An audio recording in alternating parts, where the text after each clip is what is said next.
Ahora aibo eva. Super male kata malao me motas diga here. Esenan popcorn ragana bima haliwari vela. Paula sama එකම තරගරොකේ බලපාලා ඕම් බලන්ටකෝ ඒකෙත් හැටි video එකට like එකක් දාලා බලන් හිටකෝ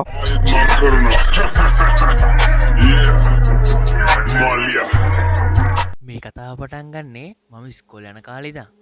ඉස්කෝල කාලේ 2010. මායි මගේ අතිජාත කොංහරක් යාළුවත් එහානයි මගේ බ්‍රෂ් එක ආනේ නැහැ. ක්‍රෂ් එක දෙවමිනි අපි ඉස්කෝලේ ඇල්ල යනක මම මේ. එයා හරි ලස්සන ගෑල් ළමයි. කටනම් වක්කට වගේ තමයි. හැබැයි ඒ වුණාට එයාමයි ක්‍රෂ් එකනේ. ඔන්න ඉතින් චේහානට බොකා බැද්දට පාත් වෙන්න ඕනලෝනේ. මට මොකෝ ඉතින් මම පෑගුවා. ඔන්නෝ මේ අද්දී මට අකුණක්